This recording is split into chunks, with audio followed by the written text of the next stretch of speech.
حضرات محترم، یہ اللہ تعالیٰ کا کروڑا احسان ہے، مالک کائنات نے ہمیں حق والوں میں فرمایا۔ اللہ تعالیٰ نے ہمیں ایمان کی دولت نصیب فرمائی، ہمیں سمجھ عطا فرمائی، عقل عطا فرمائی، فہم و فراست عطا فرمائی۔ بعض لوگ وہ ہیں جو حق کو دیکھ کر بھی ان کو سمجھ نہیں آتا، حق بات دیکھنے کے باوجود۔ جن کو اللہ نے شعور عطا فرمایا ہے، انہوں نے مدینے والی سرکار کو دیکھ کر ان کو یہ کہنا پڑا کہ یہ چہرہ جھوٹے کا نہیں ہو سکتا۔ وہ منور حسین چہرہ، وہ اللہ کے نور سے منور، جب حق بات کو سمجھنے والی، جن کو اللہ تعالیٰ نے سمجھ عطا فرمائی، دیکھتے ہی یہ سمجھ گئے یہ جھوٹے کا چہرہ نہیں ہو سکتا، اور آپ کو دیکھتے ہی آپ کے دیوانے بنے۔ مکے والوں نے اس کریم آقا علیہ السلام کا بچپن بھی دیکھا۔ مکے میں آپ کا بچپن تمام بچوں سے ممتاز، حکمت سے بھرپور، دانائی سے بھرپور، فہم و فراست سے بھرپور۔ آپ کی جوانی بھی مکہ میں گزری۔ مکہ والوں نے آپ کی جوانی کو بھی دیکھا۔ جوانی میں جوان پٹڑی سے اکھڑنے کی کوشش کرتا ہے، اس کے اندر جوانی کا خمار آتا ہے، وہ بے رحمی کی طرف قدم بڑھانے کی کوشش کرتا ہے۔ آپ کی جوانی بھی دیکھی۔ مکہ والوں نے آپ کا ایک دوسرے سے برتاؤ، حسن سلوک بھی دیکھا۔ ایسا حسن سلوک لوگوں کے دلوں کو مو لینے والا۔ آپ کی سچائی، آپ کی حقانیت کو بھی دیکھا۔ جب بھی آپ کی زبان مبارک پر بات آئی، سچی آئی، ملاوٹ نہیں، جھوٹ نہیں، فریب نہیں۔ بعض دفعہ بندہ اپنے نفس کی خاطر بعد میں ملاوٹ کر جاتا ہے، جھوٹ کی آمیزش کر دیتا ہے، لیکن مکے والوں نے آپ کو دیکھا، آپ کی زبان پر حق گوئی، آپ کی زبان پر سچائی اور لین دین کر کے دیکھا۔ آپ کی ایمانداری بھی ایک ممتاز حیثیت رکھتی تھی۔ آپ کے پاس امانتیں رکھ کر دیکھی، پورے مکہ میں ایسا ایماندار شخص نظر نہیں آتا تھا جو کہ آپ ایمانداری سے لبریز تھے۔ آپ کی اخلاقیات کبھی مکے والوں نے مشاہدہ کیا، جیسا آپ کو اللہ نے اخلاق عطا فرمایا ہے، ایسا کوئی مکے میں با اخلاق بندہ نظر نہیں آتا۔ آپ کی سیرت بھی ممتاز، آپ کی صورت بھی ممتاز، آپ حسن و جمال کے پیکر، اعلیٰ کردار کے مالک، آپ کی شفقت مہربانیاں ہر انسان کے ساتھ ایسی تھی کہ ہر بندہ آپ کا گرویدہ تھا، ممتاز۔ اس کے باوجود مکے والوں کو سمجھ نہ آئی جب آپ نے فرمایا اے لوگو، اگر میں تمہیں کہوں پہاڑ کے پیچھے تمہارا دشمن تم پر حملہ کرنے والا ہے، میری بات مان لو گے؟ سب نے ایک زبان ہو کر کہا جی ہم آپ کی بات مانیں گے، کیونکہ آپ کبھی بھی جھوٹ بولنے والے نہیں۔ لیکن جب حق بات فرمائی آپ کے دشمن، یہاں تک کہ آپ کا مکہ میں آپ کی زندگی تنگ کر دی، آپ کے ماننے والوں کے ساتھ دشمنی کی حدیں توڑ دی، نہ ان کا کوئی جرم نہ کوئی قصور،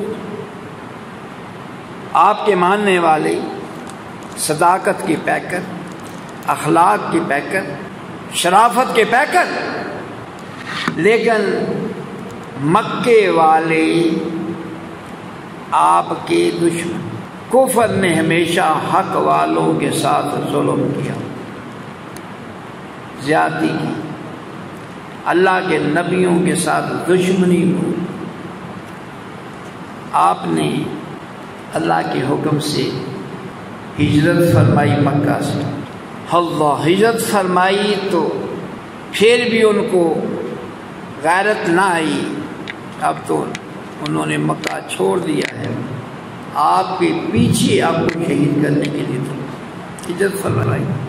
مدینہ شریف میں آپ تشریف فرما ہوئے، یہاں پر بھی آپ کو اور آپ کے ساتھیوں کا محاصرہ، دشمنی، یہاں پر بھی دشمنی رکھی۔ آخر قصور کیا؟ آخر ان کا جرم کیا؟ یہی بات تھی اے لوگو، بتوں کی پوجا چھوڑ دو، یہ تمہارے اپنے ہاتھوں کے بت تمہارے خدا نہیں، یہ جو تم نے 360 بت گڑھ کے رکھے ہوئے ہیں یہ تمہارے خدا نہیں، تمہارے ہاتھوں کے گڑے ہوئے ہیں۔ اللہ ایک ہے، اسی کی عبادت کرو۔ آپ نے کوئی ظلم نہیں کیا، زیادتی نہیں کی، کسی کا حق نہیں مارا، کسی کے ساتھ دھوکہ نہیں کیا، فریب نہیں کیا، حق بات۔ اے لوگو، کاش ان کو عقل ہوتی، آپ کے دیوانے پروانے بن جاتے، آپ کا بھلا ہو۔ ہم تو گمراہی میں بھٹکے ہوئے تھے، آپ نے ہمیں حق کا رستہ بتایا، اپنے ہاتھ سے بت بنایا، اب اس کا اپنا الہ مان کر اس کی پوجا شروع، ستوؤں کا بت بنایا، اس کی پوجا کر رہے ہیں۔ رستے میں بھوک لگی، اس کا بازو توڑا، ستو بنائے کھا لیے۔ یہ کتنی بے عقلی، بے فہمی۔ فرمایا یہ تمہارے خدا، تمہارے الہ، تمہارے معبود نہیں، معبود برحق صرف ایک ہے۔ یہ کافروں کو، منکروں کو یہ بات اچھی نہ لگی، صرف یہی دشمنی۔